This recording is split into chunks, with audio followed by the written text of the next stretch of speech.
1절로 15절. 자, 같이 읽을까요?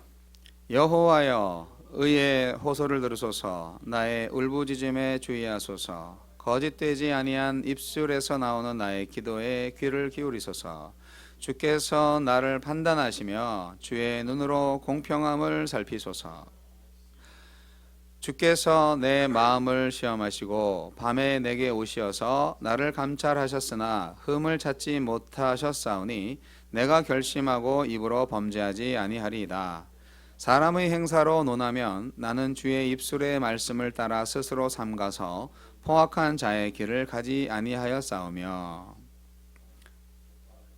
나의 걸음이 주의 길을 굳게 지키고 실족하지 아니하였나이다. 하나님이여, 내게 응답하시겠으므로 내가 불렀사오니 내게 귀를 기울여 내 말을 들으소서.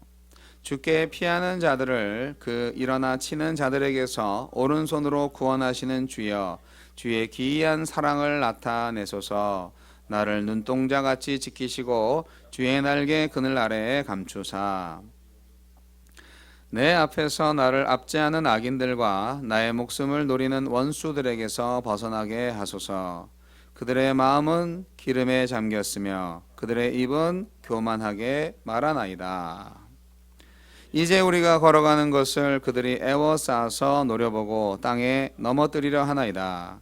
그는 그 움킨 것을 찢으려 하는 사자 같으며 은밀한 곳에 엎드린 젊은 사자 같으니이다.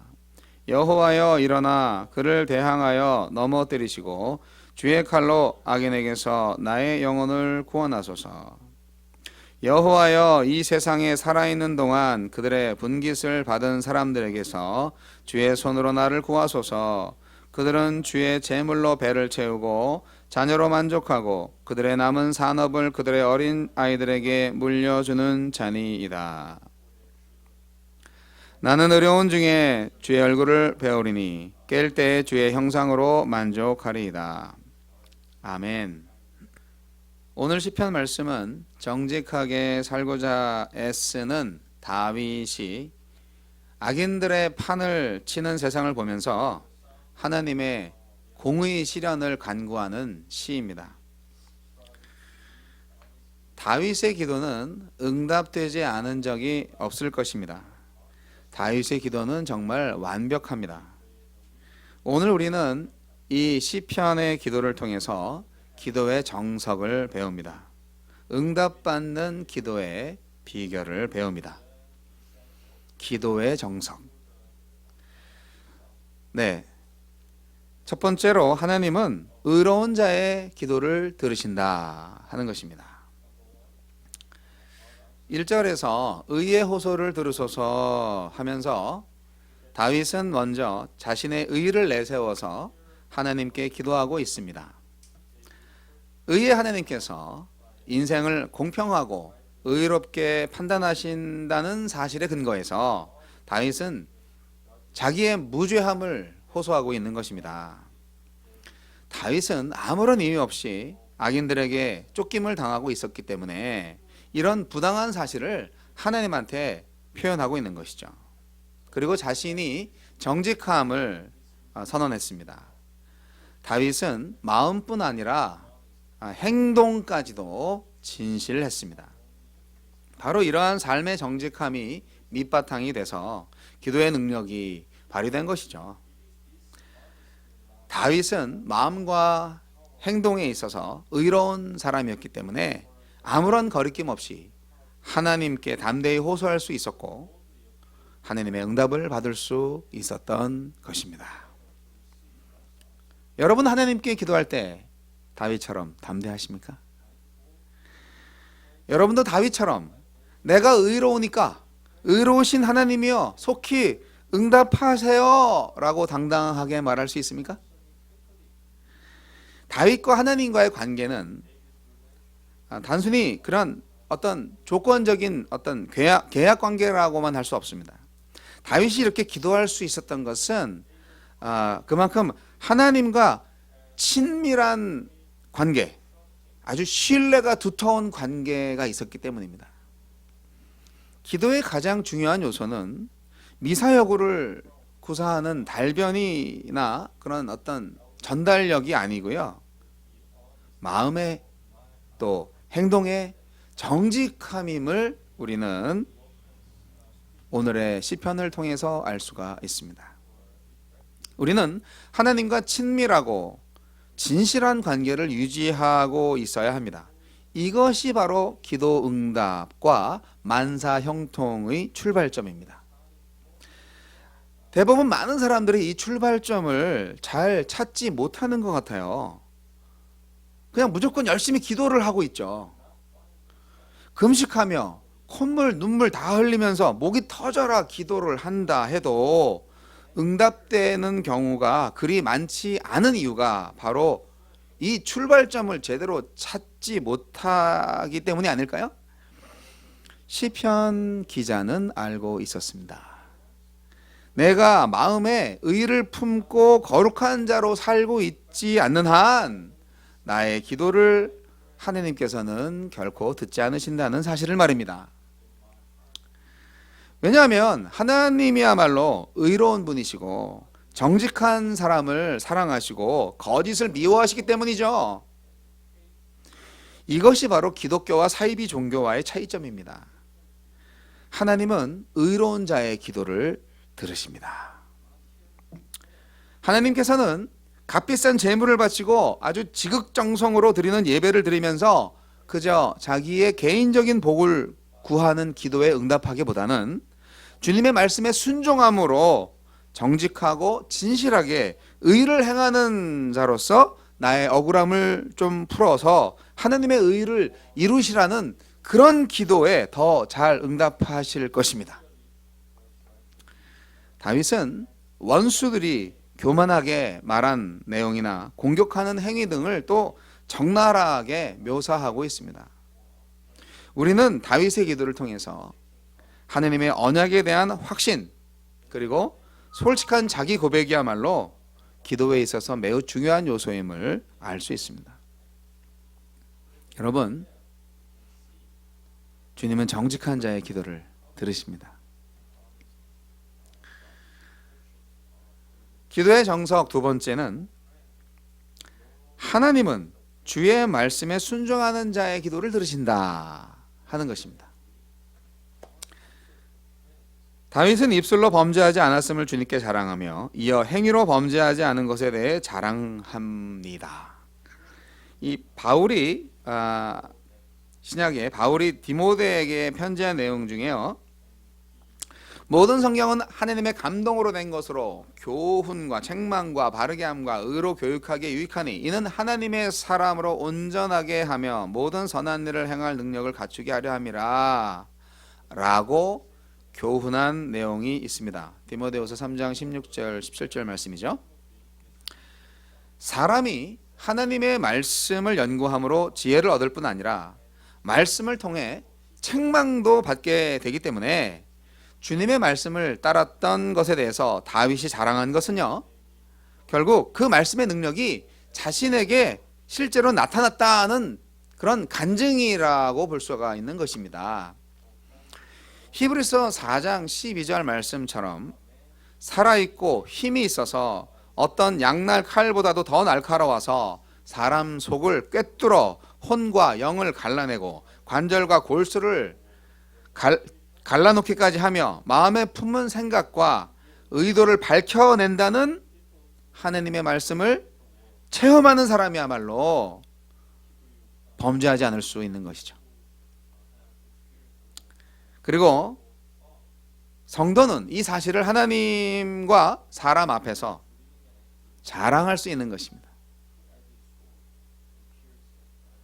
여러분, 말씀대로 살아가고 있다는 것을 하나님과 성도들 앞에서 자랑할 수 있기를 바랍니다. 기도의 정석 세 번째, 하나님은 믿음을 지킨 자의 기도를 들으신다는 것입니다. 나는 선한 싸움을 싸우고 나의 달려갈 길을 마치고 믿음을 지켰으니 이제 후로는 나를 위하여 의의 면류관이 예비되었으므로 주 곧 의로우신 재판장이 그날에 내게 주실 것이며 내게만 아니라 주의 나타내심을 사모하는 모든 자에게도니라.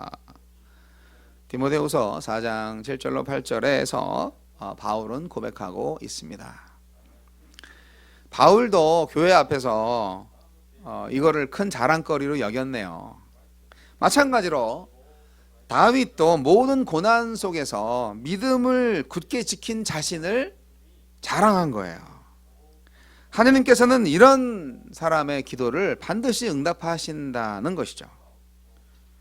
욥은 어때요? 욥은 정말 견디기 어려운 고난 속에서 믿음을 굳게 지킴으로써 영적인 눈이 밝아졌고 하나님의 위로를 받았을 뿐 아니라 고난을 통해서 잃었던 것의 갑절을 다시 하나님으로부터 받았습니다. 성도의 삶은요, 사탄과 끊임없는 싸움입니다. 정직이냐 거짓이냐, 진리냐 악이냐, 이게 일상생활에서 항상 싸우면서 대치하고 있는 상황인 거예요. 근데 이거를 느끼지 못하고 그냥 무미건조한 신앙생활을 하시는 분들은요, 신앙에 대한 진단검사가 시급합니다. 네. 무증상 감염자가 문제라고 하잖아요. 코로나19 사태에서. 여러분, 무미건조한 신앙생활 하시나요? 빨리 진단하세요. 혹시 알아요? 이미 사탄한테 점령당한 상태인지? 오늘 본문의 마지막 부분 13절로 15절 말씀에서 다윗은 원수들로부터 아주 애매한 억울한 핍박을 받았지만 낙심하지 않았고 원수들의 멸망을 위해서 하나님께 기도하고 있습니다. 네, 이런 거죠. 내가 가만두지 않을 거야, 내가 죽여버릴 거야, 이게 아니고 벌하여 주옵소서, 멸망하게 하옵소서, 그렇게 하는 거예요, 우리가 하나님한테. 네, 다윗은 그 기도의 결과로 나타날 승리가 아직 성취되지 않았음에도 불구하고 하나님의 얼굴을 바라보면서 진정한 평안을 회복하였습니다. 얼마나 멋진지 모릅니다. 다윗은 하나님을 원망하면서 불평하기 쉬운 아주 극도의 위기 상황 속에서도 오히려 자신의 복을 크게 감사하면서 만족해하고 있는 것이죠. 왜냐하면 다윗은 지금 악인들이 누리고 있는 이 세상의 복이 한시적이고 영원하지 않다는 것을 분명히 잘 알고 있었기 때문입니다. 다윗이 알기로는 원수들이 비록 지금 주의 제물로 배를 채우고 그 남은 것을 그의 자녀들에게 물려주고 하지만 결국 그들의 행복은 일시적이고 결국 멸망하게 될 것이다 하는 것을 알고 있었던 것이죠. 따라서 다윗은 원수들과 비교해서 자기가 받은 복을 헤아려 볼 때 크게 만족하지 않을 수 없었던 것입니다. 왜냐하면 다윗은 지금까지 하나님의 말씀에 순종했고 의롭게 살았기 때문에 궁극적으로 하나님의 구원에 동참할 수 있었던 것이죠. 그것을 믿었던 것이죠. 다윗에게 주어진 복은 일시적인 것이 아니라 영원한 것이고, 유치한 것이 아니라 고상한 것이고, 이 세상에 속한 것이 아니라 하늘나라에 속한 것입니다. 이러한 사실을 깨달은 다윗은 하나님께 감사하고 이렇게 불평을 하기 쉬운 이 위기 상황 속에서 오히려 자족할 수 있었던 것입니다. 위대한 다윗입니다. 여러분, 다윗의 기도는요, 결국 축복의 기도입니다. 다윗은 축복받은 이스라엘의 왕이에요.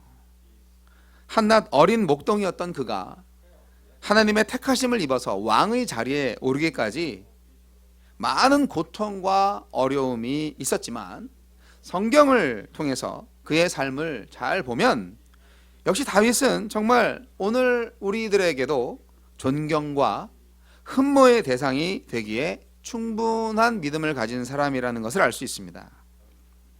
하나님께 대한 다윗의 신뢰, 오늘 우리들의 신앙과 비교해 보면 정말 비교가 안 될 정도로 뛰어나다는 것을 느끼게 됩니다. 어떻게 그런 신앙 고백이 나올 수 있을까? 저는 정말 감탄이 저절로 나올 수밖에 없습니다. 시편 말씀이 이렇게 멋진 말씀인지 이제서야 알았네요. 자신의 목숨이 위태로워서 하나님께 매달리는 기도, 하나님만이 나를 구할 수 있다는 확신으로 부르짖는 이 다윗의 눈물의 간구, 그것을 하나님은 결코 외면하지 않으셨습니다. 하나님의 섭리는 항상 다윗의 앞길을 예비하셨고 축복을 약속하셨던 것이죠. 여러분, 많은 사람들이 축복을 누리며 살아가고 있습니다.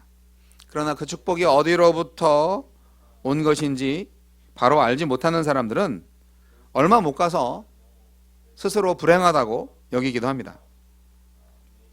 참된 축복은 돈이 많고 적음으로, 명예와 지식이 있고 없음으로 결정되는 것이 아닙니다. 게으른 우리들은 기도할 줄도 모르고 하나님을 찾을 시간도 없다는 핑계를 대면서 하나님의 축복을 구하지 않고 살아갑니다. 이것은 그리스도인의 삶에 있어서 엄청난 실수입니다.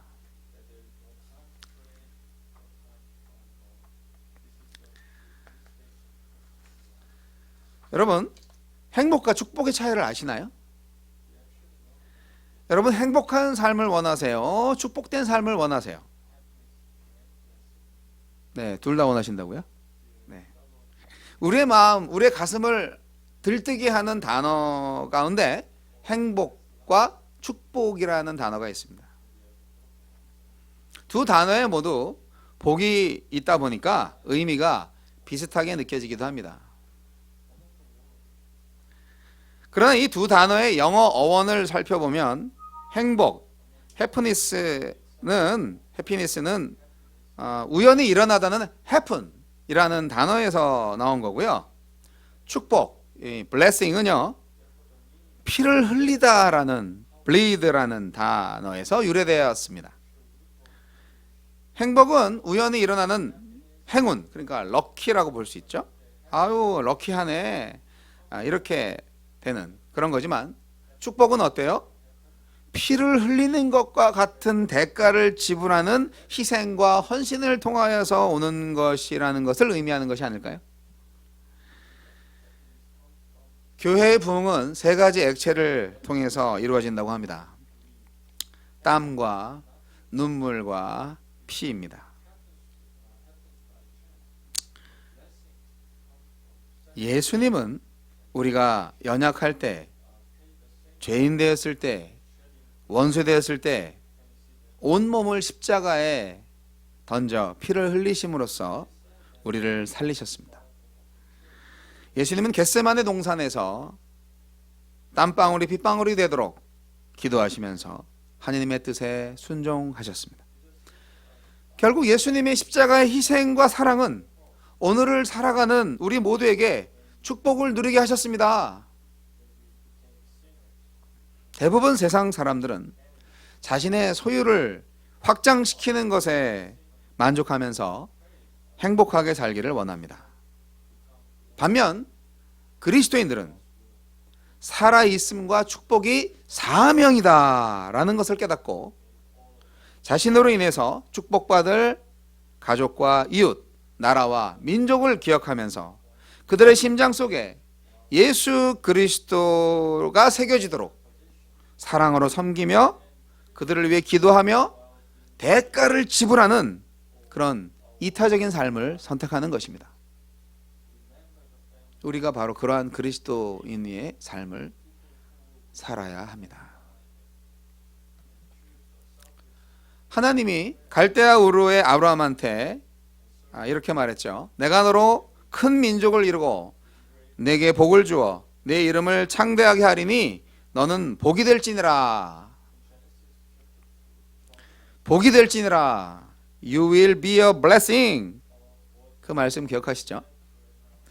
우리의 발걸음이 닿는 곳마다 예수 그리스도의 피 묻은 복음의 소식이 전해지는 복된 삶의 발자취를 남겨야 되지 않겠습니까? 우리가 바로 복음이 되어야 합니다. 우리 자신이 바로 복이 되어야 합니다. 다윗의 기도는 결국은 축복의 기도예요. 지금 그 고난 중에 드리는 기도라고 말씀드렸잖아요. 결국은 축복의 기도예요. 우리는 다윗의 눈물과 부르짖음을 본받아야 합니다. 오늘 시편 또한 저와 여러분의 진솔한 찬양의 고백이 되기를 소원합니다. 경건하게 살고자 하는 의인의 고뇌와 믿음을 경험하시기 바랍니다. 다윗과 같은 축복과 영광을 누리시기 바랍니다. 우리를 이 위기 상황에서 곧 구원하시고 원수들을 곧 멸망시키실 하나님을 찬양합니다. 기도하겠습니다. 사랑과 공의의 하나님, 우리를 사랑하셔서 독생자 예수 그리스도의 십자가의 희생을 치르심으로 우리를 죄로부터 구원하셔서 의롭게 하여 주신 은혜를 다시 한번 감사드립니다. 우리는 주님의 은혜에 힘입어 죄악된 옛 생활을 청산하고 그리스도의 성품에 참여하여 정직하게 진실하게 살아왔습니다. 조금 느려도 조금 힘들어도 남의 것을 탐내거나 도적질하지 않고 성실하게 일하며 그 일에 대한 정당한 대가만을 바라며 살아왔습니다. 주님, 그렇게 기도하고 싶습니다. 그런데 주님, 오늘 우리는 코로나 바이러스를 인해서 몹시 고통스럽습니다. 질병으로 인한 육체적 죽음이 두려운 게 아니라 사회적 거리두기와 함께 공동체의 소통이 끊어질까 두렵습니다. 경제적인 어려움이 두려운 것이 아니라 눈앞의 이익을 위해 자기들만을 생각하고 공동체를 생각하지 않는 그런 이기적인 사람들, 분노 조절 장애자들이 두렵습니다. 주님은 우리에게 진정한 평안과 안식을 주시는 복의 근원이십니다. 코로나 바이러스의 재난을 통해서 이 세상 모든 사람들이 다시금 창조주와 통치자이신 하나님을 바라보게 하여 주옵소서. 주님이 주시는 정의와 사랑의 능력으로 주를 믿는 자들로 하여금 이 재난을 극복하게 하소서. 어떤 형태로든 예배를 회복하고 이 땅에 하느님의 공의가 이루어지게 하옵소서. 지금은 우리 주 예수 그리스도의 은혜와 하느님 아버지의 극진하신 사랑과 성령님의 감화감동 교통 역사하심이 하느님과 교회 앞에 정직과 의로움과 믿음을 자랑하며 고통 중에도 감사와 기쁨을 누리며 주님의 구원과 복주심을 믿기로 새롭게 다시금 결단하는 우리 메릴랜드 교회 성도들 머리 위에 지금도 이름 없이 빚도 없이 복음을 위하여 하느님의 영광을 위하여 때를 얻든지 못 얻든지 복음을 전하기 위해 거룩한 삶을 살아가게 애쓰는 모든 세계 선교사들 머리 위에 평신도 사역자들 머리 위에 이제부터 영원까지 함께 하시기를 우리 구주 예수 그리스도 이름으로 간절히 축원하옵나이다. 아멘.